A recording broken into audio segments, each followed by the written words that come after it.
Welcome back to another Outside the Box Reviews Giant Monsters Monday. And today we are looking at the Revoltech SciFi Super Poseable action figure series. And this is figure number 4, Baragon, and figure number 19, Rodan. Before there was SH Monster Arts, there was Revoltech, and they hit several Godzilla creatures from the Showa era. Ironically, never ever hitting Godzilla himself. I don't know if that was a contract issue or not, but Revoltech did produce several kaiju from within the Toho and Gamera universes, and these are two of them. These are, as the name suggests, ultra posable and pretty highly detailed. So let's jump right in and take a closer look at these figures. We're going to start off with looking at Baragon's accessories with the caveat of I don't have all the parts for this figure. Either of these figures, actually. I got both these off of a Godzilla's Collectors group, and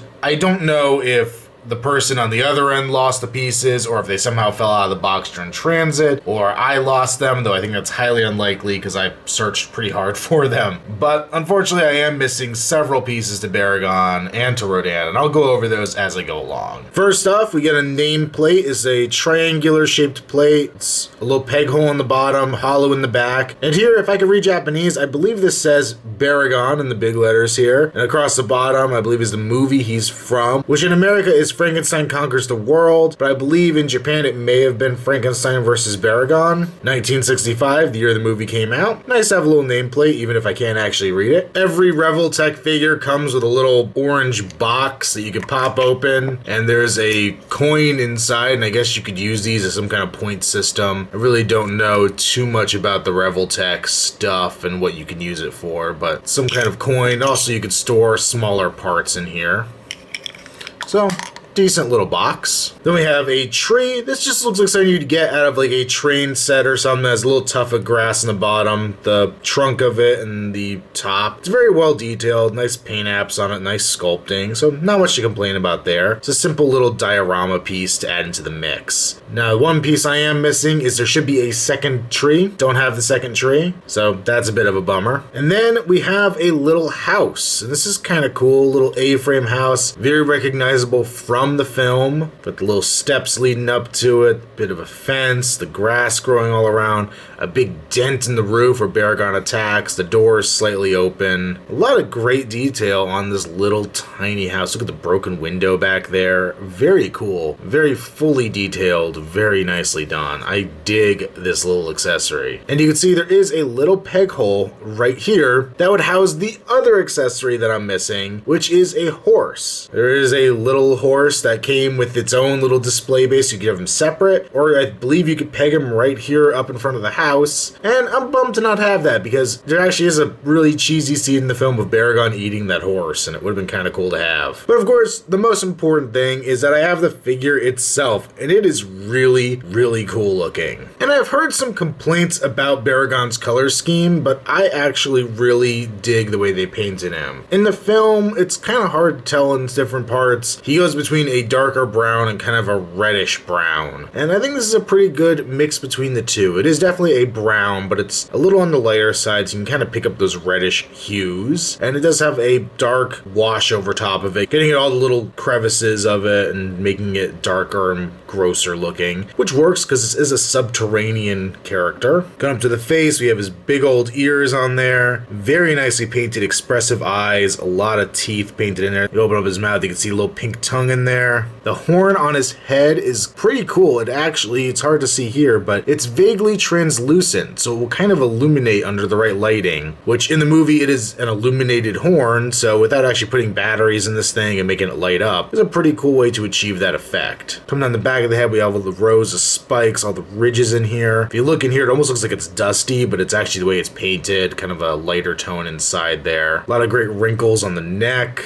kind of turtley underside here, some seams that kind of match the costume in the film. His warty, wrinkly arms and his big, bulky hands. His large thighs. Really nicely sculpted feet on here. We got the tail coming back here with the ridges and spikes all over it. Very nicely done. Now, one thing you will see throughout this figure, unfortunately, is the classic Revoltech joint. There are a lot of very noticeable seams and joints in here, especially at the elbows and the wrists, and it does kind of distract from the overall look of the figure. But because it's Revoltech, it is very highly articulated. The ears are each on a hinge, so they can go forward and back. The head is on multiple ball joints. You can move it up and down, side to side, swivel all over the place. You have the one up at the upper section of the head and then lower one here coming into the torso. You can hear a nice snap as they move. The jaw is of course hinged. You can move forward and back and a little bit out to the side of the shoulder. You can hinge at the elbow. We can swivel and rotate at the wrist, kind of a Hot Toys style peg, but it is the Revoltech joint, one they're very proud of, but works very similar to the Hot Toys wrist pegs. We can swivel at the leg as well as move a little in and out as there. Can bend and rotate at the knee, can bend and rotate at the ankle. The tail has a bend and rotation where it plugs into the body, and the tail itself is a bendy wire, but I'm a little hesitant to move it too much because I think it would break pretty easily. This rubber feels like it could be kind of brittle. The other cool thing you could do with this figure is not just have him in standing up fighting mode, but you can pull his head way up there and tweak him around here, and we could actually get him into a crawling pose. So you could have him both as the quadruped and bipedal version of the character, which is very cool. I like that you have that range of motion on him. For Rodan, I am once again missing a few pieces, but I'll go into what I do have. I am missing the nameplate that would read Rodan and reference the movie Rodan, or Radon, I guess I should say, seeing it's written in Japanese, and that's the Japanese pronunciation and spelling. Of course, once again, get our orange box with the coin in it. We get a very small flying Rodan. You can see it's pretty nicely detailed, stretched out wings here, and the pure flying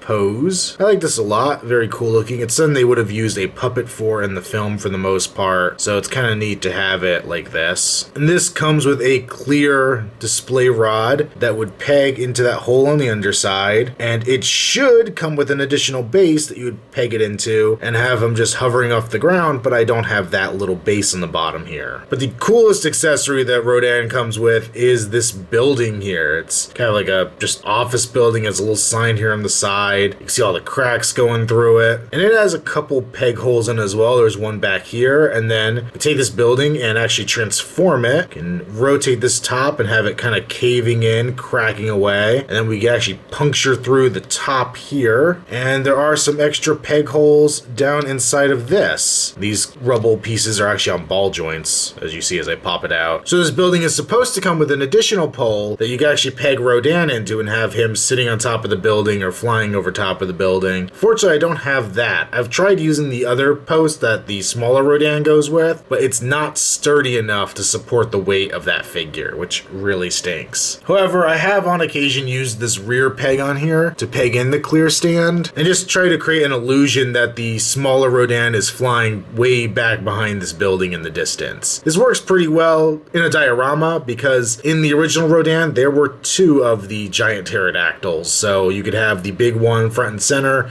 and its mate flying away. And this Rodan figure is pretty freaking cool, very nicely detailed. Rodan had a very different look in his original film, but it's a very neat look, very different than what we saw when he got into the Godzilla series. Really nicely done head. He has the black eyes, the horns up top. You can open his mouth and see the teeth and the tongue. It's a different kind of armored plating pieces around his neck. Now these are free swiveling, and I'll show you some more about those in a little bit. He's this kind of samurai looking armor going down the front here with all the spikes, the ridge kind of going down the back, and then in his tail long out there behind him. His wings are a vinyl-y soft plastic, but very nicely detailed for what they are. They do definitely look very different than the rest of the body because they are so smooth, but it's not horrible. His little claws up here, his little hands. On the side of his body, he has a little extension to the wing. It's actually a little almost sleeve or envelope that you can put the wing inside of to try to hide gaps, but of course when you start articulating the figure, you are going to lose that a little bit. Down to his lower body, he has little fins coming off of his side of his upper legs, armored lower legs, and very sharp looking talons down here. Turn him all the way over, we have the Rodan poop chute. We'd stick that post in to have him sitting on top of the building. For articulation, is a multi-ball jointed neck. Each one of these is a separate little joint system, so you can move forward and back pretty well. These armored kind of pieces are free floating to kind of hide the gaps there. And what I've realized is if you take this top one and kind of rotate it around backwards, you can push the head a little further back and get him closer to an actual flying pose. The mouth, of course, will hinge open. Of course, there's side-to-side tilting rotation in there. Revoltech joint at the shoulder, so you can go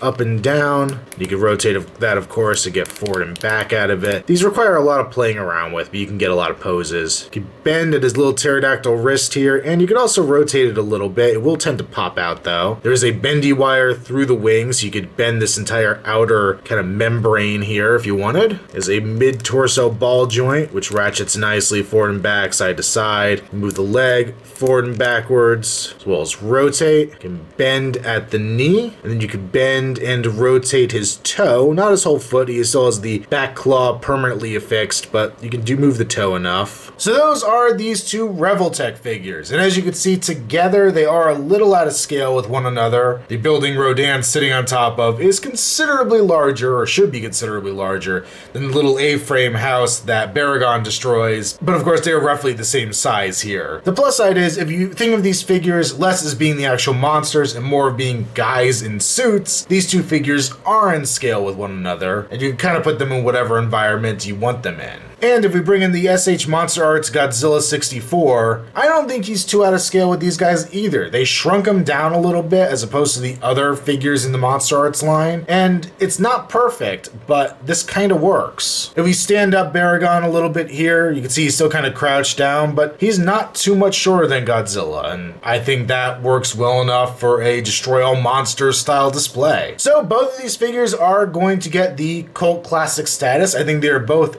really nice figures, really well done, especially seeing they are a little earlier. The joints are a little too visible, but the paint is pretty good. The articulation's great and kind of makes up for that weirdness, and the accessories are pretty solid diorama builders, and you gotta love that. So both of these cult classics. If you're interested, these two are still available on sites like Amazon for a reasonable price. The other kaiju in the line, however, from what I've seen, are fairly more expensive. They made a Mothra, an Anguirus, and a Gigan, all figures that I would have been interested in picking up, but they go for ridiculous prices now, and really your best way to get them is as a Japanese import and just pay crazy amounts of shipping. I haven't looked at the prices lately, but they also did a few Gamera figures. I believe a couple different versions of Gamera himself, and I believe they did a Gauss, which was very similar to Rodan. Make sure you check me out on Instagram, username Outside the Box Reviews. Also check me out on Facebook, link below. And until next time, this has been another Outside the Box Reviews, Giant Monsters Monday. Sayonara.